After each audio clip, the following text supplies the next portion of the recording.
Hello friends. एक बिहारी सब पे भारी परिवार में यूपीएससी के कंप्लीट एंड ऑनेस्ट प्रिपरेशन के लिए जो हमने मैराथन क्लास शुरू की है उसके इकोनॉमिक्स क्लास में मैं आपका वेलकम करता हूं। पिछला क्लास आपको याद होगा, हमने ग्रॉस वैल्यू एडेड को ख़त्म किया था। वहां हम बात कर चुके हैं ग्रॉस वैल्यू एडेड की। आज हम लोग बात करने जा रहे हैं एक बहुत ही इम्पोर्टेंट टॉपिक की, इंडियन इकोनॉमी जिस पर बेस्ड है। ये आप अक्सर सुनते होंगे ये टर्म। अगर मैं कहूँ कि इकोनॉमी का सबसे फेमस टर्म कौन सा है तो वो ये है। क्या? GDP, gross domestic product. इस पर आज हम लोग बात करने वाले हैं। आइए इसे समझने की कोशिश करते हैं डेप्थ में जाकर कि ये ग्रॉस डोमेस्टिक प्रोडक्ट आखिर है क्या। नाम से ही स्पष्ट है, इसको अगर नाम से पहले समझने की कोशिश करें। ग्रॉस, ग्रॉस मीन्स टोटल, आप कह सकते हैं टोटल, एग्रीगेट, होल। तो टोटल डोमेस्टिक प्रोडक्ट, डोमेस्टिक शब्द पर ध्यान दीजिएगा। डोमेस्टिक, एक होता है डोमेस्टिक, एक होता है फॉरेन, आप कह सकते हैं, या आउटर, बाहरी, घरेलू, बाहरी, अगर ऐसे शब्द में समझना चाहें तो ये क्या है? टोटल डोमेस्टिक प्रोडक्ट मतलब, अगर इंडिया के कॉन्टेक्स्ट में बात करें तो टोटल इंडिया का प्रोडक्ट। इकोनॉमी में देखें तो टोटल इंडियन इकोनॉमी का जो प्रोडक्ट होगा उसे जीडीपी कहेंगे। अब इंडिया ने मान लीजिए बहुत सारे सामान बनाए, ठीक है। आप जानते हैं प्राइमरी सेक्टर होता है, सेकेंडरी सेक्टर होता है, टर्शियरी सेक्टर जिसे हम लोग सर्विस सेक्टर भी कहते हैं। इन तीनों में डिफरेंट डिफरेंट प्रोडक्ट्स और सर्विस को बनाया गया, लॉन्च किया गया। उनकी अपनी कॉस्टिंग होगी। जब वो चीज़ें बनकर मार्केट में आएंगी तो अपनी उनकी कॉस्टिंग होगी। तो आप जानते हैं इकोनॉमी में जब भी कोई चीज़ मेजर किया जाता है तो उसे एक फाइनेंशियल ईयर में मेजर किया जाता है।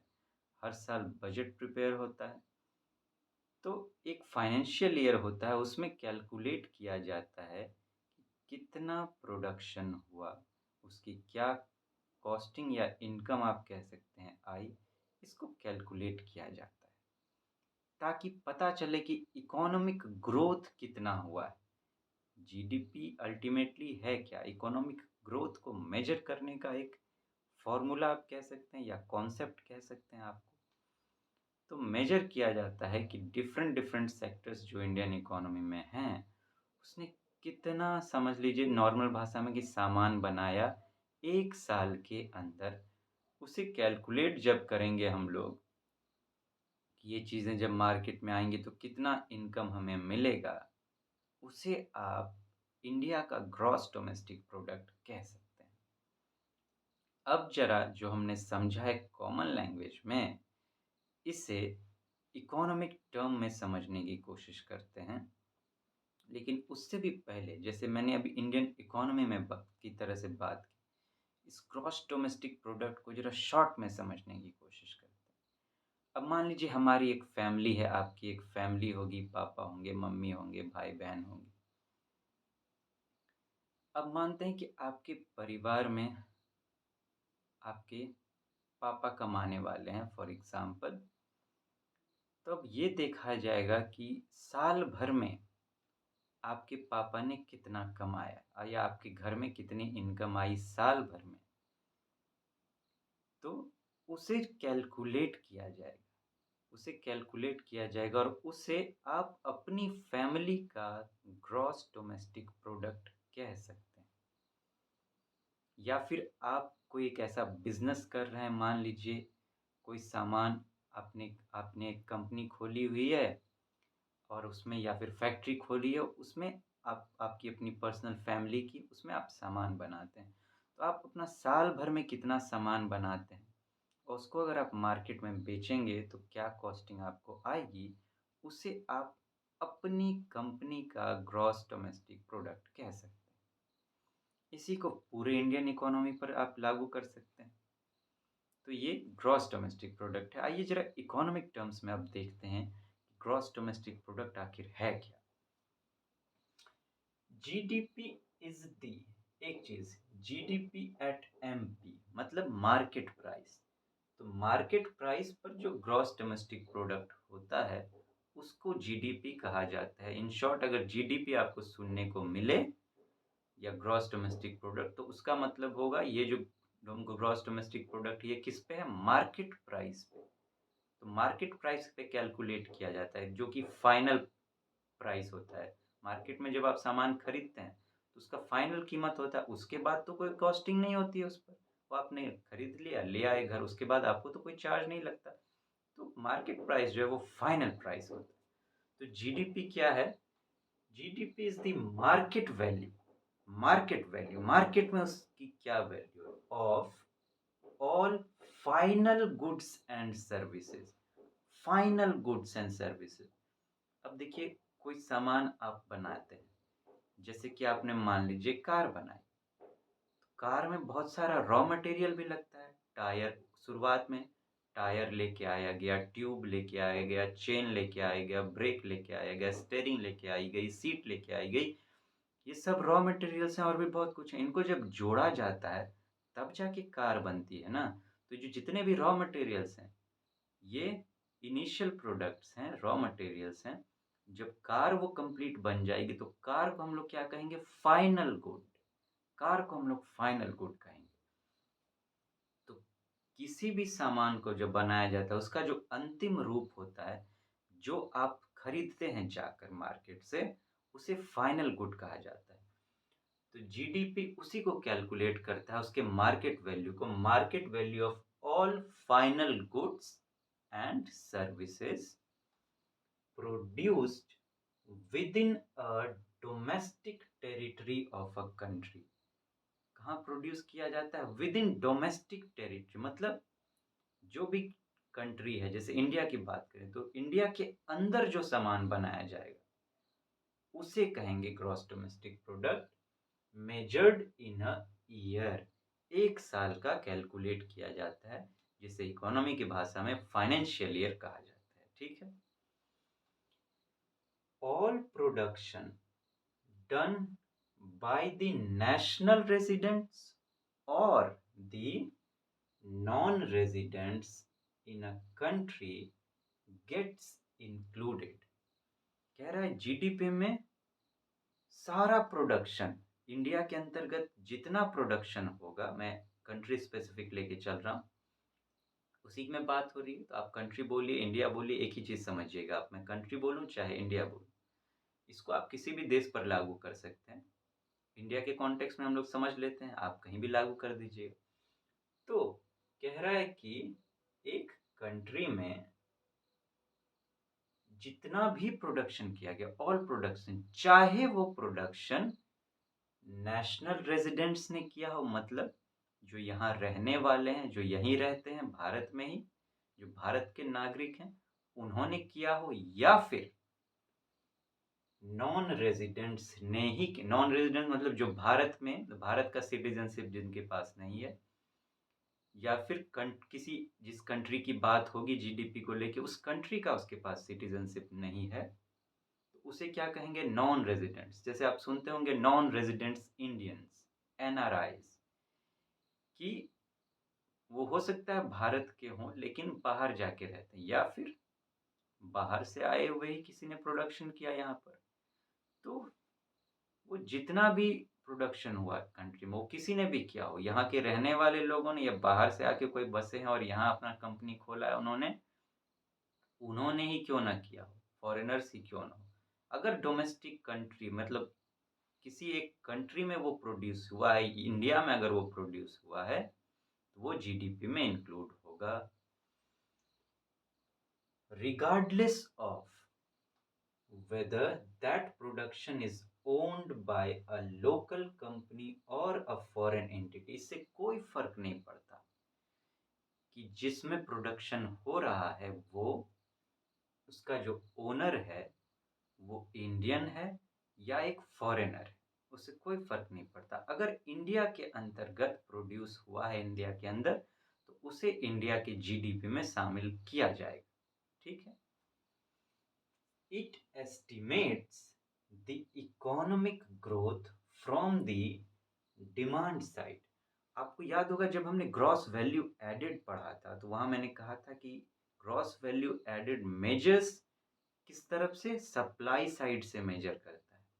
सप्लाइड साइड से इकोनॉमिक ग्रोथ जो हुआ है उसको मेजर करता है, क्योंकि वैल्यू एडिशन कर रहे हैं तो कौन कर रहे हैं, सामान जो बनाने वाले हैं, सामान कौन बनाएंगे, प्रोड्यूसर्स। तो प्रोड्यूसर्स का काम क्या है, सप्लाई करना। लेकिन gross domestic product market value है, और मार्केट वैल्यू आएगी कहाँ से, मतलब आप सामान, मैंने कहा सामान वो लेके आए, उसको मार्केट में बेचेंगे, जितना इनकम उनको आएगा उसको कहेंगे जीडीपी। तो यहाँ पे मेन क्या हो गया, ये इधर तो हम लोग डिमांड करते हैं, क्योंकि पैसा कहाँ से आना है, हम लोग से आना है, तो हम लोग डिमांड करेंगे, हम लोग पैसे देंगे। तो जीडीपी जो है वो डिमांड साइड से कैलकुलेट किया जाता है। तो ये इकोनॉमिक ग्रोथ को मेजर करता है, एस्टिमेट करता है कि इतना हम लोग को आएगा पैसा इससे, तो डिमांड साइड से ये जो है एस्टिमेट करता है। It is arrived at by, कैसे पहुंचा जाता है, मतलब यूं समझे कैसे कैलकुलेट किया जाता है इसको, by adding up all expenditures done in the economy. जितना भी एक्सपेंडिचर इकोनॉमी में किया जाता है उस सब को जब कैलकुलेट करते हैं, तब आप ग्रॉस डोमेस्टिक प्रोडक्ट तक पहुंचते हैं। अल्टीमेटली हम लोग जो डिमांड कर रहे हैं तो क्या है, एक्सपेंडिचर ही है, हम जाके पैसे स्पेंड करेंगे और हमें सामान मिलेगी, तो एक्सपेंडिचर साइड से। ठीक है। It includes all taxes received and all subsidies disbursed by the government. अब देखिए मार्केट प्राइस में मैंने कहा था, जब हमने मार्केट प्राइस की बात की थी, कि उसमें टैक्स इंक्लूडेड होता है, क्योंकि अब उसने सामान बनाया, वो बेचेगा, तो उसमें तो पहले उसको जो लागत लगी है, जो फैक्टर कॉस्ट लगा है वो इंक्लूड करेगा। फिर प्रोडक्शन करने में जैसे लैंड, लेबर, कैपिटल, एंटरप्रेन्योरशिप ये लगा, इस पर जो गवर्नमेंट को उसने टैक्स दिया, प्रोडक्शन टैक्स, वो भी उसमें चार्ज करेगा वो। बाद में अब गवर्नमेंट इस जो प्रोडक्ट बन के तैयार हो गया, इसको बेचने पे जो प्रॉफिट होगा उस पर भी गवर्नमेंट टैक्स चार्ज करेगी, जिसे प्रोडक्ट टैक्स कहते हैं। तो इसीलिए वो अपने प्राइस को ऐसा रखता है कि मेरा सारा कॉस्ट निकल जाए, साथ में मुझे कुछ प्रॉफिट भी हो जाए, तभी तो बिजनेस करेगा। प्रॉफिट ही नहीं होगी तो क्यों बिजनेस करेगा। तो इसमें जो है सारे टैक्सेस इंक्लूड होते हैं, जितने भी टैक्स रिसीव किए गए हैं कस्टमर से, and all subsidies disbursed by the government. इसमें सब्सिडी भी इंक्लूडेड होता है। हमने प्रोडक्शन जो बात की थी, प्रोडक्शन टैक्स, प्रोडक्ट टैक्स, उसमें सब्सिडी को घटाना होगा, क्योंकि अगर मान लीजिए आपने सामान बनाया, उसकी एक कॉस्टिंग है, उस पे अगर गवर्नमेंट ने आपको सब्सिडी दी है, सब्सिडी मैंने कहा था सपोर्ट, तो आपका जो प्राइस है वो थोड़ा सा कम हो जाएगा, आपको कम खर्च आया, सब्सिडी गवर्नमेंट ने दे दिया आपको। आपको 100 रुपया लग रहा था सामान बनाने में, गवर्नमेंट ने कहा कि 5 रुपया सब्सिडी हम देंगे, अब आपकी कॉस्टिंग हो गई 95। तो आप उस हिसाब से भी, उसी हिसाब से आप कस्टमर को चार्ज करोगे, मुझे 5 रुपया कम लगा है, चलो थोड़ा सा प्राइस मार्केट के घटा देते हैं। तो इसमें जो है जितना भी टैक्स रिसीव किए गए हैं प्रोड्यूसर से, और जितने भी सब्सिडी गवर्नमेंट ने दिए हैं, या यूँ कहिए कि टैक्सेस तो अल्टीमेटली हमें गवर्नमेंट को ही देना होता है। तो गवर्नमेंट ने जितने जो टैक्स लेंगे प्रोड्यूसर से, और जो सब्सिडी गवर्नमेंट ने प्रोड्यूसर्स को दी है, इन सब को इंक्लूड किया जाता है ग्रॉस डोमेस्टिक प्रोडक्ट में। अगर ग्रॉस वैल्यू एडेड से आप इसको कनेक्ट करना चाहें कि लिंक क्या है दोनों के बीच में, तो देखिए लिंक बिल्कुल क्लियर कट है, दोनों समझिए एक ही जैसा है। बस एक का काम क्या है कि वो इकोनॉमिक ग्रोथ को सप्लाई साइड से मेजर करता है, जिसे ग्रॉस वैल्यू एडेड कहते हैं, और एक का काम क्या है, वो इकोनॉमिक ग्रोथ को डिमांड साइड से मेजर करता है, जिसे ग्रॉस डोमेस्टिक प्रोडक्ट कहते हैं। तो दोनों का जो मार्केट प्राइस होगा, अल्टीमेटली मार्केट प्राइस की बात होगी। सप्लाई करेंगे तो कितना मार्केट प्राइस आएगा, या फिर बेचेंगे तो कितना मार्केट प्राइस आएगा, वही बात है। तो gross value added at market price, जिसे आप जीवीए एट एमपी कहेंगे, is equal to GDP at market price, जिसे आप जीडीपी एमपी कहेंगे। तो दोनों एक ही है, बस एक डिमांड साइड से है और एक सप्लाई साइड से। ठीक, तो ये हमारा ग्रॉस डोमेस्टिक प्रोडक्ट मैंने आपको कॉमन लैंग्वेज और इकोनॉमिक टर्म्स में समझाने की कोशिश की है।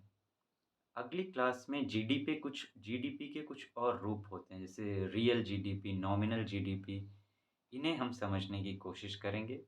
आई विश फ्रेंड्स ये आपके लिए यूज़फुल रहा होगा।